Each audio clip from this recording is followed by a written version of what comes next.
Good morning, Unity Halton Peel. Welcome to this snowy morning, our first opportunity to see white out there. And I'm just noticing there's a little squirrel who's hiding under my eaves, trying to stay dry while he or she gets a little snack. Oh, it is a wonderful, beautiful Sunday morning, and it is our Sunday before Remembrance Day. For those of you watching from outside of Canada, Remembrance Day is our only day really to celebrate, honor, and remember those who have served in our military, in our peacekeeping forces.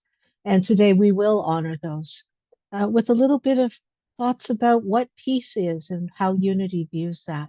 In the meantime, let us begin with our reminder of our mission, why we bother to even come and gather together on Sunday. Our mission is to lovingly inspire transformation and be of service to the world. Remembering that it doesn't have to be big, it can be something very small. It can be as simple as opening a door for someone or allowing someone with fewer groceries than you to go through ahead when the lines are very long. Very simple things. And our daily word for today. And I've forgotten who's reading, so please join me and provide it for us. Okay, good morning, Wendy. It's Ruth Ellen, and the title for today is Glory. I am blessed to be part of the glory of God. I am a spiritual being, a glorious expression of God. As I live more fully into my divine nature, I better recognize my unity with life. Looking around me, I see the beautiful diversity of humanity. I also appreciate the vast variety of creatures on earth. Whether of earth, sky, or water, all creatures are glorious components of the universe. I give thanks for each one. I turn my attention inward. The glory of God within me is an inner kingdom where beautiful and loving thoughts live. Kindness, warm memories, inspired motivation, and peace. As I bring my attention to the realm of my consciousness, I create within me a world of majesty, splendor, and wonder that I also find in the world around me. As I do, I discover the glory of God everywhere. From Psalms 19, verse 1, the heavens are telling the glory of God, and the firmament proclaims his handiwork. Thank you, Ruth Ellen. Our affirmation for 2025. We at Unity Halton Peel are blessed with an abundantly thriving community, and we know that it is done. Even if we can't see the results yet, we know that things are happening and that they will be made manifest. Our thought for the month of November, I am grateful. I am alive in oh, the energy of gratitude. And let's just take a moment and take into our minds and hearts our prayers for the month of November. We love, bless, and appreciate Unity Edmonton and Unity Urban Ministerial School in Detroit, Michigan. And from headquarters, our affirmations for the month of November. As always, I will repeat the affirmation once, take a couple breaths, and then we will repeat it together. Those on the Zoom call, thank you for keeping your microphones muted. Our affirmation for inner peace. I am at peace no matter where I am. And together, I am at peace no matter where I am. For strength, the strength of God moves through me and every breath. And together, the strength of God moves through me in every breath. For gratitude, all that I say and do is an expression of gratitude. And together, all that I say and do is an expression of gratitude. For prosperity, I have more than enough, and I am grateful. Together, I have more than enough, and I am grateful. For world peace, I dedicate my Christ light to a world that is safe for everyone. And together, I dedicate my Christ light to a world that is safe for everyone. We'll just take a few moments and allow these words to settle into our minds and hearts.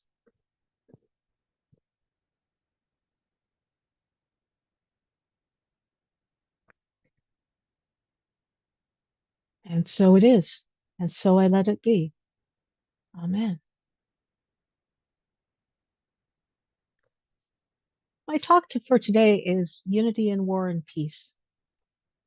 Remembrance Day is kind of an odd thing. Um, I have family that have served in the military, and I have family who were passive uh, uh, Quakers and chose not to serve in a military way. And I have family who were diplomats and served in that way. And so, one of the things that I've been really curious about over the years is how Unity and our co founders looked at the war. They lived through quite a few in their lifetimes. And I want to give a shout out to the Unity Village Archives and truthunity.net for a lot of the resources that I have used. So let's start, as I always do, back in time in context. So imagine that you're a person in the late 1800s. You've lived, if you're in the Americas, in the US, you've lived through the Civil War. If you're in Canada, you've lived through some skirmishes where we've had disagreements about who is in power and who is right.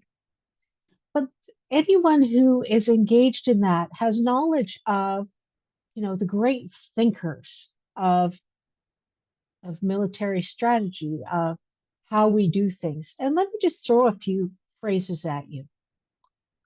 Tacitus, writing around somewhere between 56 and 120 CE, which would be AD, a bad peace is even worse than war. Even Augustine, the church father, said the purpose of all war is peace. And down south of us, George Washington, to be prepared for war is one of the most effective means of preserving peace. So no wonder when you go through, if you ask the question, what did Charles Fillmore think about war? What did he think about the military constructs of the day? He could see that great minds of the time and of previous were not focused on peace. They were focused on war. They were focused on military. And that if peace could only be achieved through war, then of course there was going to be continuing wars. So some of the articles and talks that I've looked at, but this gives you an idea of where his thinking was. Christianity in the war, military problems, thoughts of peace during war. Do we go to war? This is prior to World War II. The menace of the politically immature. Why God does not stop the war. Unity workers' attitudes on Japanese crisis. I am so bummed that that is missing from the archives. Someone has taken it and not returned it. War and peace. And finally, can Christ prevent war? We'll talk more about that one in a moment. So when Charles was asked, um, right now I'm talking about the Great War. So it wasn't World War I because there hadn't been a Second World War. It was the Great War because it was the biggest war anyone had ever known prior to that. So unity tended to be in its teachings nonviolence, including towards animals. And so it was opposed to war, but seemed at the same time, it was very clear that it couldn't interfere in someone's own personal path. And the policy was not of idealistic pacifism or refusal to bear arms, you were to treat your draft card, your notice from the American government that you were being drafted, in the same way that they would treat a request for healing from a sickness or a financial problem. And what they would tell people is, if you are in that consciousness for an exemption from military service, you will receive your exemption from military service. And what they would say is, we hold the thought for protection, safety, and guidance into that which is the highest good for the individual. So correspondents were told that they must learn to take an impersonal view of the situation. Because they were truth students, perchance there was a particular work for them to do at the front. And they were assured that they would be protected from doing evil or receiving evil while they were in the trenches. Early in 1918, Mr. Fillmore had a dream vision, which he interpreted as meaning that the peace efforts of Woodrow Wilson would be successful before the spring plowing and sowing. But time moved on, and Unity turns its attention to those who were doing the fighting. The following shows their methods. Do you know a soldier in the trenches? Do you want to keep him safe from harm? Do you want him to know and understand the power of the protecting word? Do you want him to come back after the war unsoiled in soul by the terrors and temptations of that hard life? Send us $1 and we will send him a year's subscription to Weekly Unity and a copy of Bulletproof Soldiers, and Silent Unity will hold him in prayer. Unity strenuously opposed conditions of vice and impurity in the flow of liquor about the training camps, and criticized those organizations handing out tobacco to the soldiers. During the war period, the cost of paper rose rapidly until the $1 charge for a Unity subscription did not cover the actual outlay of the magazine. He asked for increased love offerings from those able to give. People were urged to subscribe several years in advance, and all who mailed money to Unity were asked to bless it, that there might be no danger of loss. And they wrote, bills should be protected with a blessing to the sender. Every letter we send out is blessed. And if those who would write to us would give an audible or silent blessing to their letters before mailing, zones of security would be established between us, and never a letter would go astray or $1 be lost. So I hadn't heard of Bulletproof Soldiers until I got into this a little bit more deeply. And this is a really interesting booklet. It's based on some other research that had been done. Oops. And there was a statement that by using mind control in the sense of focusing your power on not allowing the bullets to harm you, as we saw in Spectre of the Gun from Star Trek. And when I made that connection, I was like, whoa, that's kind of spooky. Somebody either consciously or unconsciously knew about this. But there were stories that went around during the wars of soldiers that had prayed together and had been, given affirmations that the bullets would not go through them, the bullets would pass without injuring them through them, and not injure them, and that there were whole units of soldiers who had served in high areas, in very busy areas in the war, who did not suffer any losses or significant injuries just by the power of their mind. And take it for what it's worth. But it's interesting to me that was the way that Unity responded, was to say, we believe so strongly in the power of the mind to control the body, to heal the body, to make sure that the next best steps are taken. We believe so strongly that we will put it in writing and we will share it with the world.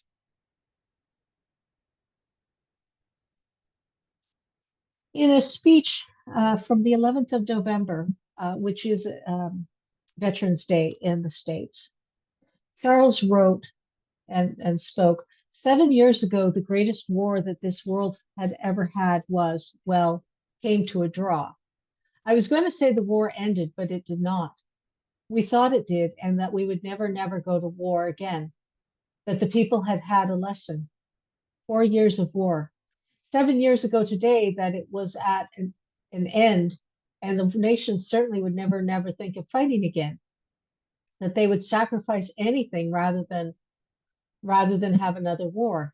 But it was not 6 months until they began to prepare for war. They have been preparing ever since, and the United States of America is among them. We have not declared peace in the realm where war begins, the mind in those higher realms of thought. If there is war in the mind of any individual, he is broadcasting that into the race thought. So long as any of us have a warring thought and thought in the mind opposed to the love of God, harmony, or peace with the neighbor, if you are out of harmony with anybody, that is war. If you are out of harmony with yourself, the higher nature warring against the lower, that is war, and you will get the effect of it. People like to draw plans for universal peace and tell people to fight and think that to cease to fight and think that is all there is to it.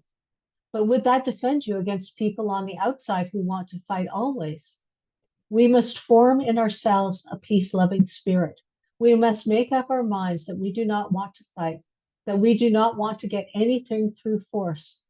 We want what we get to come to us in a peaceful way. And then he reminds us in Matthew chapter 5, verse 40, we read, if anyone would sue you and take your coat, let him have your cloak as well. And that in this consciousness, one need not be fearful of what is ours being taken by them. If it's truly ours, it can't be taken. If people would pray for peace, that Christ's peace might flood the land, really get down to that and stick to it, we would have more effect upon the peace movements of the earth than all these outer activities of seeking to bring peace through the efforts of men. This is the only way peace is ever coming. No wonder that Charles could see that war would be coming again. As we already noted, great minds had always said that the way to peace was through war. In Unity magazine, as you can see, that one of the articles was, can Christ prevent war? And he writes, we know that Jesus was not a great warrior. We don't think of him in the Alexander the Great or the Napoleon class. We cannot conceive of Jesus slaughtering like Napoleon 3,000 Turkish prisoners because he did not want to be bothered with feeding them. Yet how do we reconcile the claim of Jesus to all power in heaven and on earth with the terrible slaughter of Christians in the Great World War? In Europe, where the war began, is the home of the three great branches of Christianity, the Catholic Church, the Protestant Church, and the Greek Church.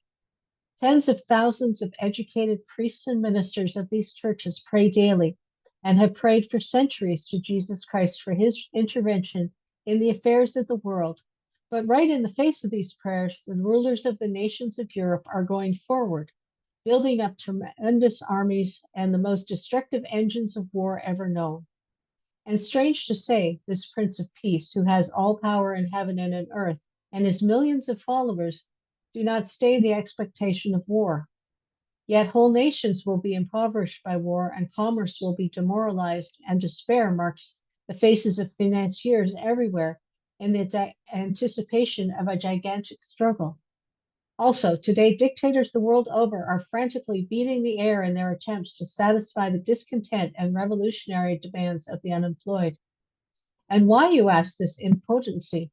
The army of claimants to great power among men, yet so helpless in a world of which they claim the Creator was the source, which he rules, and which our prophets say, he shall smite with the rod of his mouth, from Isaiah 11, verse 4.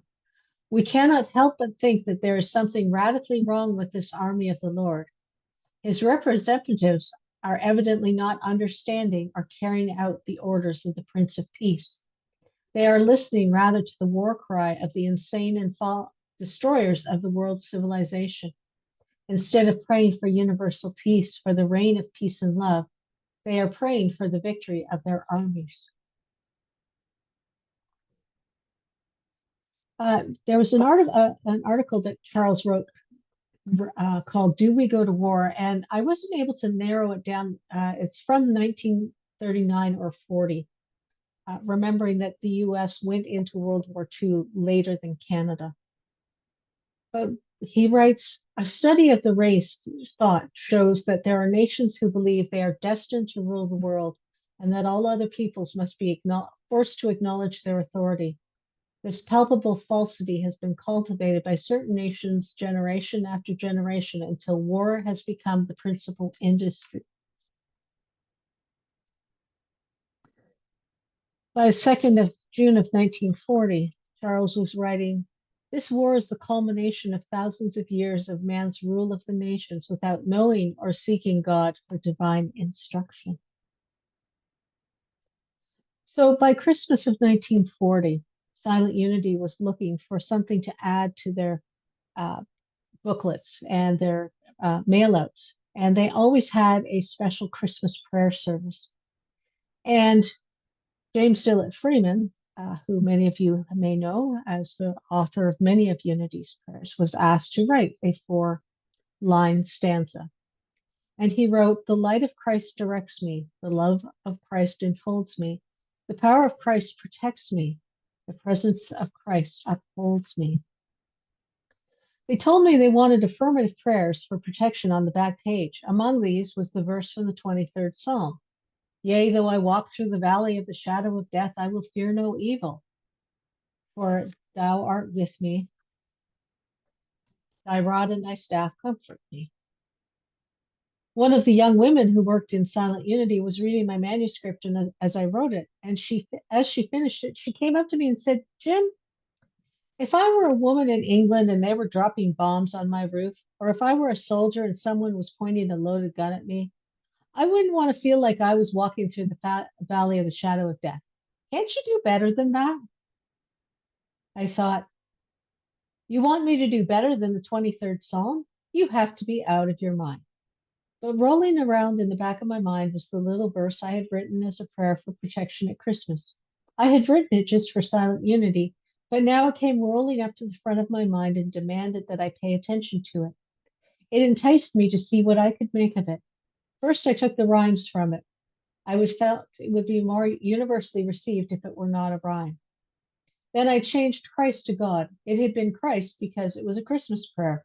But I felt if we were going to send it around the world, God might be more acceptable to more people.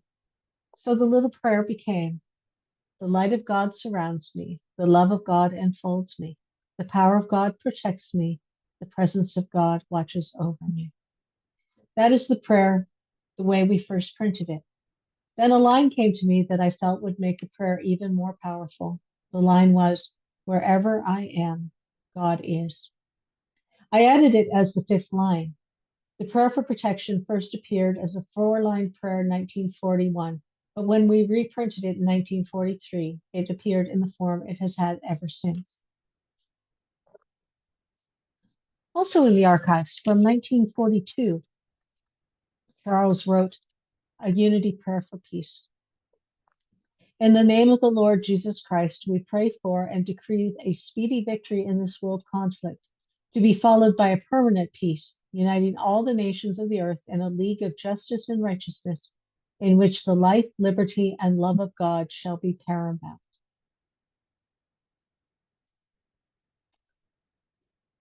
And they were using a number of prayers, as Silent Unity still does. They have books and books. I'm sure they're on computer now, but when I was there in the Unity, Silent Unity prayer area, they all had binders and with plenty of choice of words. And they used this during World War II. Through the Christ mind, you are unified in thought and purpose for the good of all humanity. And they wrote in their various publications, we should like for you to join us in using it. We see the unity of nations established. We see them bound together in the peace of God. So one of the things that I've always wondered about is, were there any Unity folk who served in any of the wars? And the answer is yes, there were. And I want to share 2 of them because To me, had I not known about their service, I probably wouldn't have thought that they were military people. One of them is Jim Rosemerky, who many of you have read his books, perhaps heard him.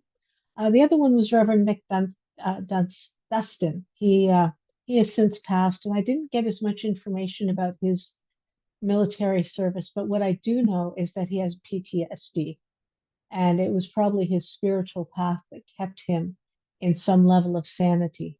He had come to Windsor when I was living there, and he was providing board training for Unity of Windsor as it was then.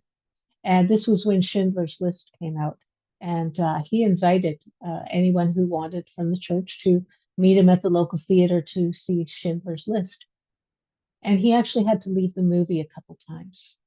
And at the end of it, he said, I hate to impose on you, but I really don't want to be in my hotel room alone right now. Would you mind if is there some place we could get a coffee or some dessert or something just so I can process with you folks, what I just saw, which spoke to, his awareness that he still had those past shadows. He had spiritual tools to deal with them, but just because he was a rev, it didn't mean that everything just went snap away. Jim Rosemerky, here are some of the books that he has written.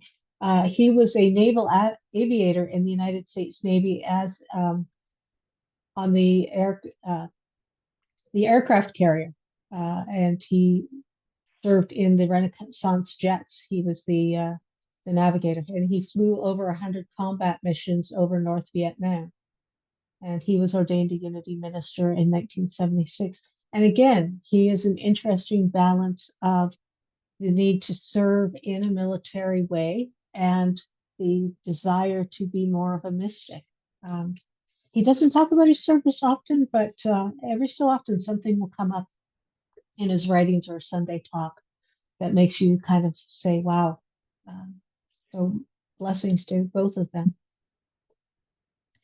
Back in the day, this is a little from a couple of years ago, but I think it still holds true, and I'm sure that it will be re-released soon under the new branding of the Unity movement.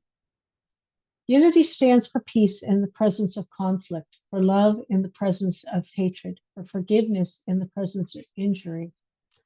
Unity honors the many names for God, the many paths to God, the many ways to worship God. For there is only one power and presence of God, and that God loves each of us equally. It is therefore the position of Unity Worldwide Ministries and Unity World Headquarters at Unity Village to urge all nations, their leaders and their people, to turn to God by whatever the name for guidance during these challenging times and pursue peace, not war. For this is what honors the God of all our faith traditions. Unity stands for peace in our lifetime. And now, usually at this point, we would move into a time of meditation. We will have some meditation, but we are going to move into a time of remembrance. And we're going to start with a video of a song by Canadian Terry Kelly. Good morning, shoppers. At 11 o'clock on this 11th day of November, we'd like to invite you to share with us 2 minutes of silence in honor of our veterans.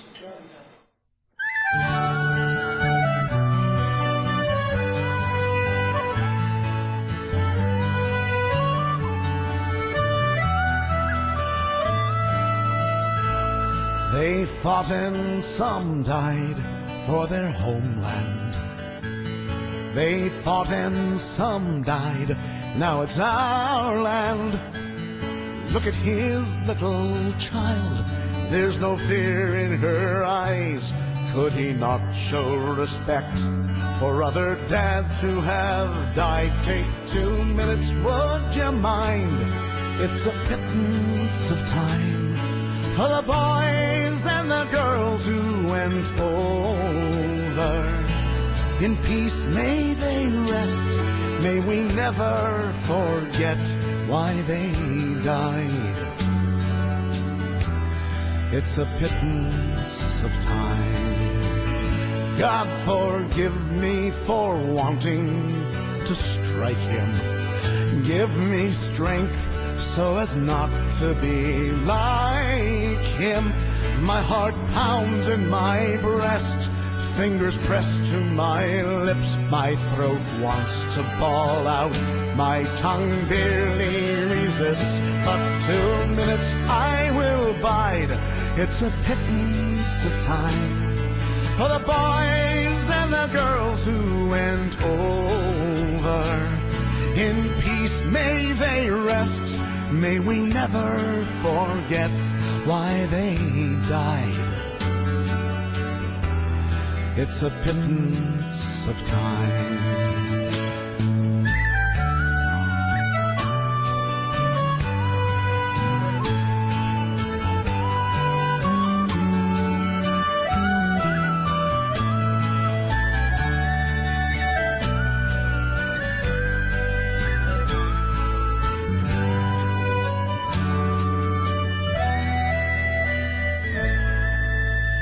Read the letters and poems of the heroes at home. They have casualties, battles, and fears of their own. There's a price to be paid if you go, if you stay. Freedom's fought for and won in numerous ways. Take 2 minutes, would you mind? It's a pittance of time for the boys and the girls all over. May we never forget our young become vets at the end of the line. It's a pittance of time.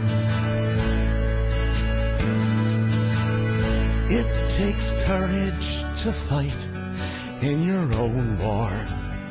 It takes courage to fight someone else's war. Our peacekeepers tell of their own living hell. They bring hope to foreign lands that hate mongers can't kill. Take 2 minutes, would you mind? It's a pittance of time for the boys and the girls who go over. In peacetime our best still don battle dress and lay their lives on the line. It's a pittance of time.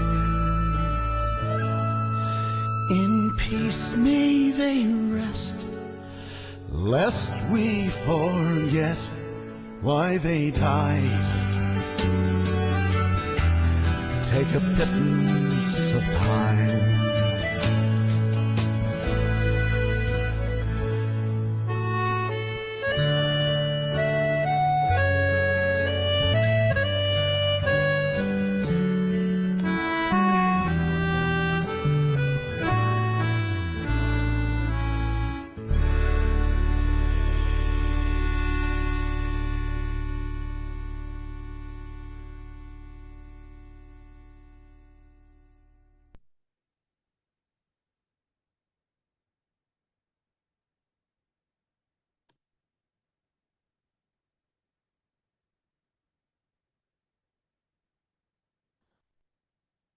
While we don't want to focus on war, we do need to acknowledge that many Canadians did give their lives. Most of the response now is around wildfires and other natural disasters, but there are still peacekeepers who are serving around the world. I know a couple mothers in Unity whose sons serve in the war,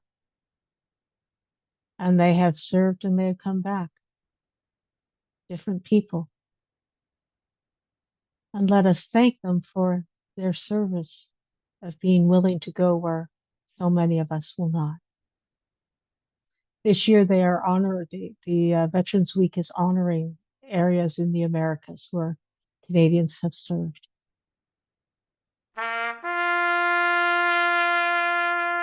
And now we will observe at the end of this trumpet 2 minutes of silence.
You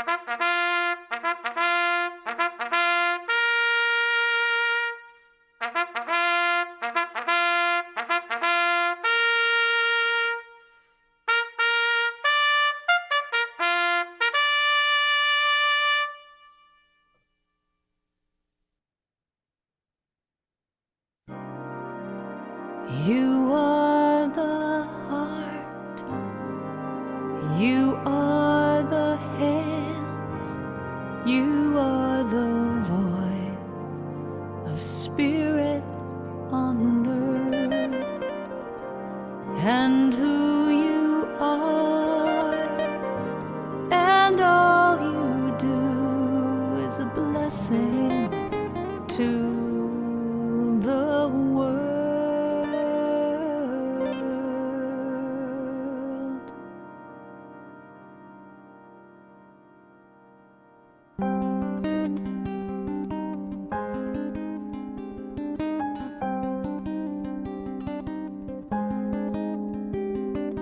You are the heart, you are the hands, you are the voice of spirit on earth, and who you are and all you do is a blessing to the world.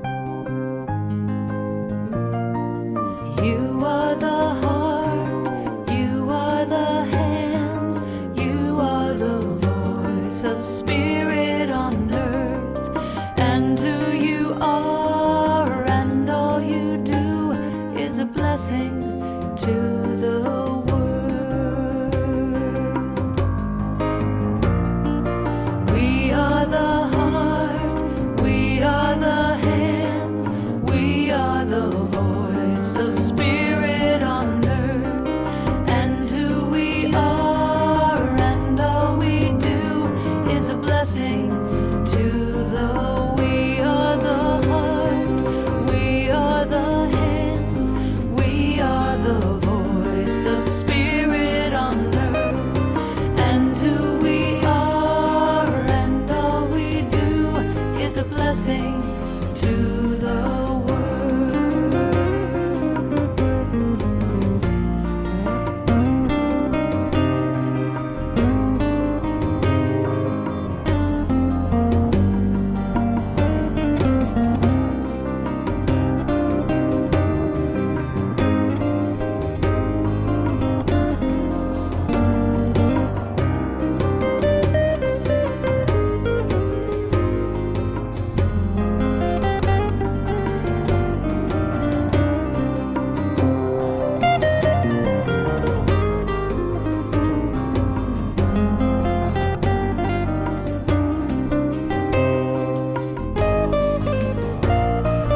I am the heart, I am the hands, I am the voice of spirit on earth, and who I am and all I do is a blessing to the world. I am the heart, I am the hands, I am the voice of spirit on earth, and who I am and all I do is a blessing to the world. I'm a blessing to the world. I'm a blessing to the I am the heart, I am the hands, I am the heart, I am the hands. You are the heart, you are the hands, you are the heart, you are the hands. We are the heart, we are the hands, we are the heart, we are the hands. I am the heart, I am the hands, I am the heart, I am the hands. You are the heart, you are the hands, you are the heart, you are the hands. And so it is. As always, our prayer chaplains are available to pray with you. You can email Diane at praywithdiane@gmail.com. And Silent Unity receives our prayer requests and continues to pray with them for another 30 days. Next Sunday, we will welcome back Reverend Dr. Jane Simmons with her talk on new wine. The Sunday after that, we will be welcoming Debbie Long with her talk on loving kindness, inspired by the book by Sharon Salzberg. And now it's time to share of our financial gifts. And we are so grateful for your gifts. They help this ministry to continue. As you can see on the screen, there are a variety of ways that you may share your gifts, and we thank you for your continued support. And let us join together. Divine love now flowing through me blesses and multiplies all that I am, all that I have, all that I give, all that I receive, and is a blessing wherever it goes. In the month of November, we are supporting Carpenter Hospice, Unity Canada, and Eden Food for Change. We are a tithing ministry, and 10% of our income goes to these three organizations. We are also this year asking for additional gifts to assist a local family in Burlington. The 35-year-old father has succumbed to cancer, leaving behind his wife and 3 young children. Volunteers from Burlington Dads are stepping up to help repair their home, and we will be adding to the pot to assist with that. Any additional funds beyond what is needed for the repairs will be given to the family for their ongoing expenses. So please ensure, if you do choose to donate for this, to mark it in your transfer note or on your check. Thank you. If you are joining us for the first time, please sign up for our newsletter, in part because it's time to renew membership for Halt and Peel for 2026. Oops, that should be 2026. The link will be included in the weekly newsletter that you just click on it and it takes you directly to the form for renewals. And we're asking to please have your form completed and submitted by the 15th of December. Lots of time to do that, but let's not lose it in the rush to get ready for Christmas. Also coming sooner than I am willing to admit, our annual Advent discussion group will resume on Zoom Wednesdays from 1 to 3 Eastern, starting on Wednesday the 26th. This is co-facilitated by the Canadian LUTs. Myself and some of the others will be joining us and providing leadership as we go through the booklet. The booklet is available online through Unity Canada or through unity.org. Have I missed anything, Madam Press?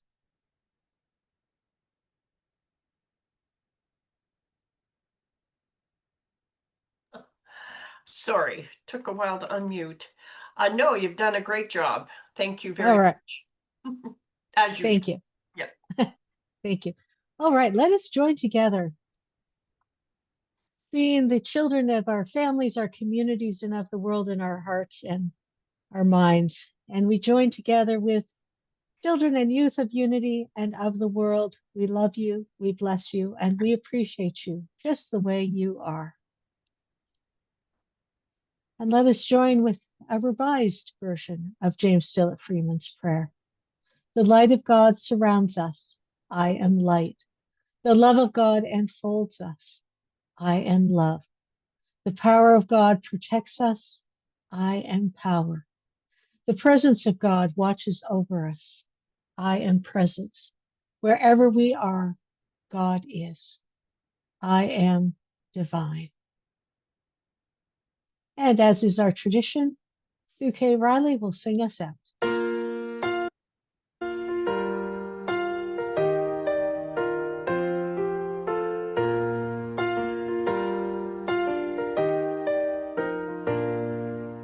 Peace in my life is growing because I choose love. Love's always present, it's what I'm made of. I choose love. We are a part of each other. We are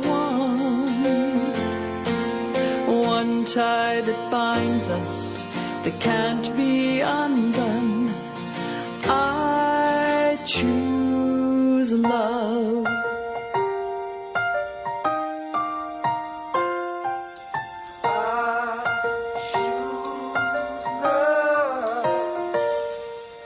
Peace in my family is growing because I choose love.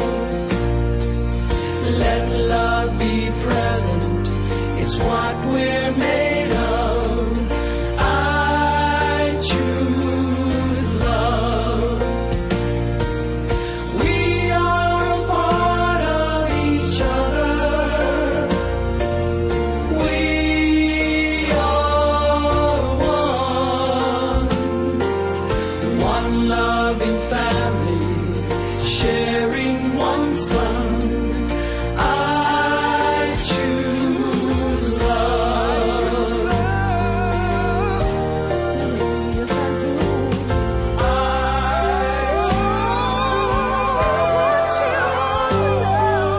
Peace for our planet is growing because I choose love. Let love be present, it's what we're made of. I choose love. We are a part of each other. We are one choice unites us. Let this be the one. I choose love. I choose love. I choose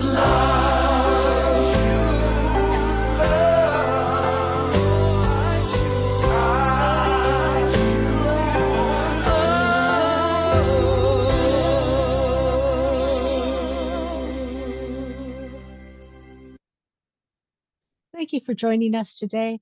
We look forward to seeing you again. Have a blessed week.